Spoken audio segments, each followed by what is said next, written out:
this is Kevin, also known as AWOL, and today we're working on pattern 1236, and it's, in fact, we're doubling it. So that was the thing, right, is to try to make it as easy as possible to double it. And you can see I'm lining up the strings, and yeah, this was a fun little make, I have to admit. I wasn't quite sure how my feelings were going to be about the bracelet, considering that the middle row of diamonds would become bigger, as you know, than the ones on the side, because that's kind of what makes the original pattern so interesting. And I don't know, I was kind of on the fence about how much I was going to like this pattern, but it turned out it was really nice. I kind of use the same colors as the pattern. It's the dark green, light green, and like an off-white. It's kind of maybe more of a beige what I use, but still, it made it real easy to do the pattern. I could watch where the strings were and stuff. And once I got going, I really didn't need the pattern to look at, other than towards the end, I kind of wanted to match the number of rows that is in the bracelet, just out of the sake that I already know that that's the length that it should be. And yeah, that turned out all right. There is a thing with the strings where a couple of them get used a lot more than the others, and one of those would be the lighter green. As it comes across the outside, the inner part just makes a little diamond.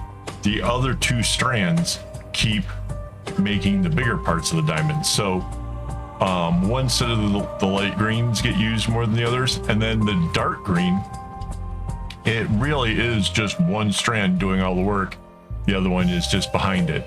Now, at any given time, I could have just used a zigzag knot to made it so that way I could have switched them up and gone with it.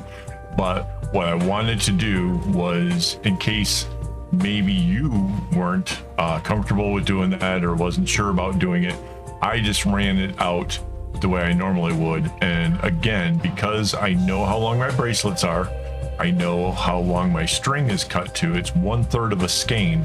A skein is 8 meters, and I've cut it into 3 pieces so that way they're all like equal length, and it assures that I can go pretty far with a bracelet without running out of string. So I did that, and yeah, I had plenty of room left over for these tassels. It all works out pretty good.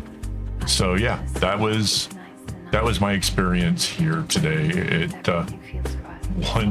they're definitely like one of the, well, on either side it's one dark green, and either side it's one light green that gets much smaller by comparison, but it was okay.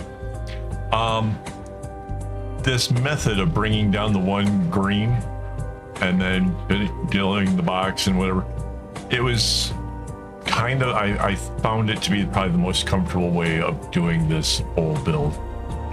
It worked out really, really well, because it's a one long row, right? There's like 5 knots coming across. Doing that one long row kind of assured that I was on the right track. As long as that fit in there properly, everything else kind of went together all right. You have to have the white diamond on the right hand side in order to bring that row down, and just kind of keeping it along that kind of theme helped me to do a lot of the segmenting, and that turned out to be pretty cool. But as you can see, the inner diamond is obviously much bigger than the outer ones. I was kind of curious, and as I was kind of going along, I was kind of like, maybe it would have been more interesting to have had the dark row on the inside. But after pulling it off of the clips and stuff, I kind of like the way that it went. It makes for a really stunning kind of bracelet, to be honest. I like it. I'm pretty sure you guys will too. If you guys make it, you guys can share that with, you know, your finished product or whatever over on Discord. I love seeing what everybody else is up to making, and if this is one of the ones you want to take on, that would be cool. This was recorded though during a live stream, so that was kind of cool. I had the option where anybody could have, oh, that reminds me, hang on. I have to close my Discord because if I don't, somebody could come in and start talking to us right now. There we go. I had the Discord open in case anybody had questions, wanted to talk to me about it, and I forgot to close it after I got done recording.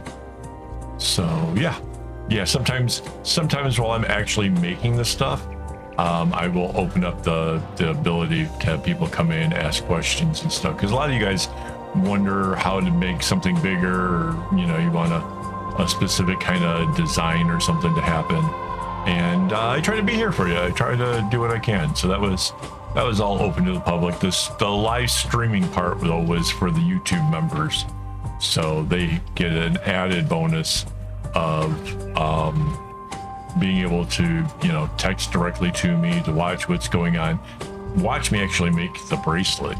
They can watch it in real time, see what I'm doing, see what I'm watching, stuff like that. So yeah, that was kind of fun. That was just a little while ago, obviously, because I'm only just now realizing that I forgot to close the thing.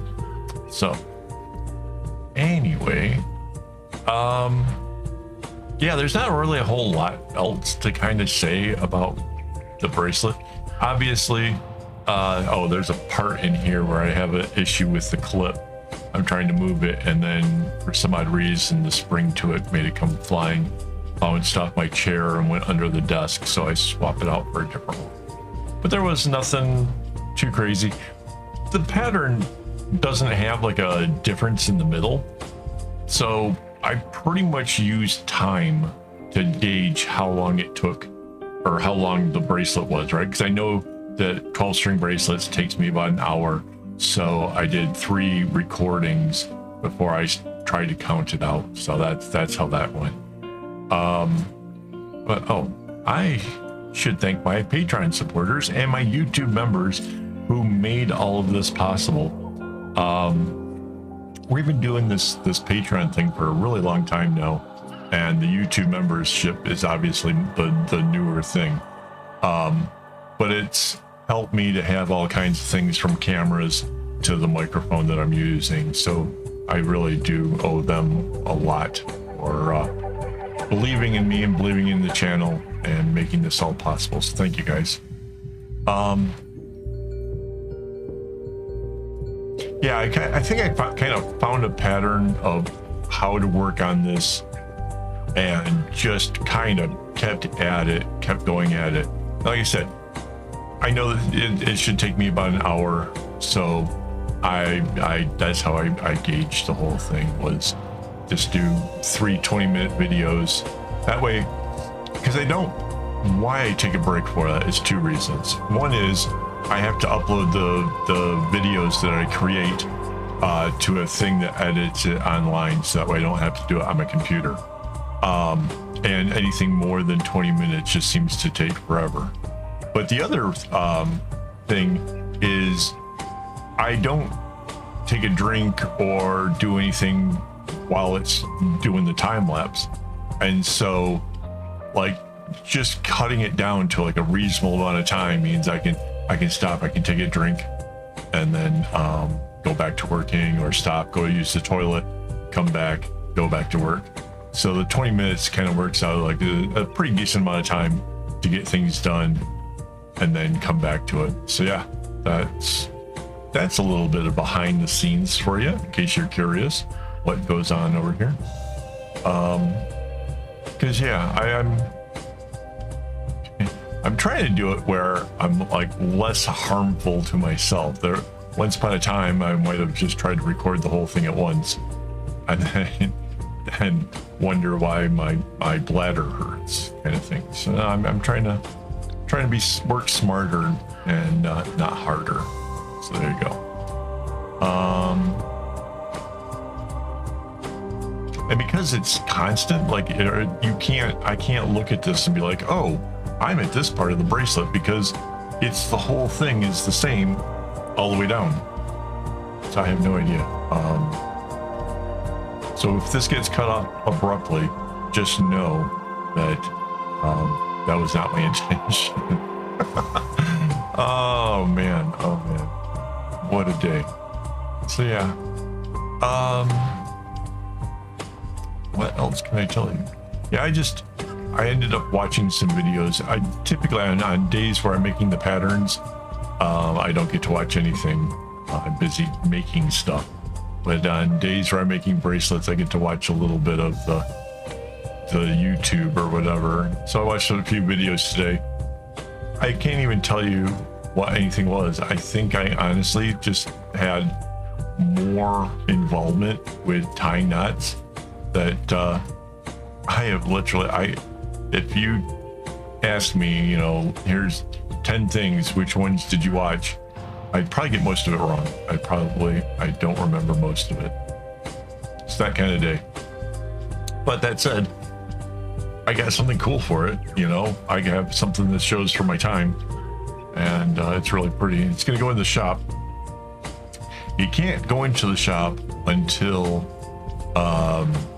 basically the beginning of next month, right? Because I do the reviews now, and I need the bracelets around for that. Otherwise, I'd put it in the shop right now. Honestly, that's why it's not there for a couple weeks at least. I need to keep them around to show it off for the whole month review. So there you have it. Yeah. Trying to think of anything other clever, fun stuff.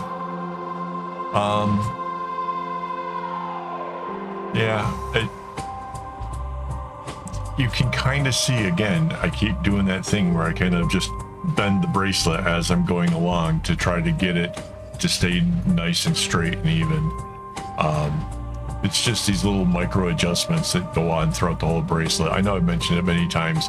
If you're new here, those little adjustments will give you a much straighter looking bracelet. It turns out a whole lot better.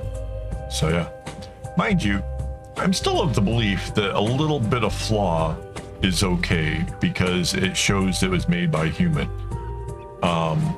I know there's some people who agonize over every single knot and their stuff is amazing, but at the end of the day, it's harder to tell was it a machine or not unless you know the artist, right? And I kind of like the idea that what we're making here is we're making friendship bracelets. We're making something that is intended to be given to a person whom you consider a friend. And in that process, it's not a machine. It was a human who spent the time to create something nice. And I think that matters a lot. So, you know, if you're kind of feeling down because yours isn't looking as good as this, practice will help. But at the end of the day, it was your energy that went into it. It's your thing. So, yeah. Oh, like that was me counting how close to the end I am. I recognize that.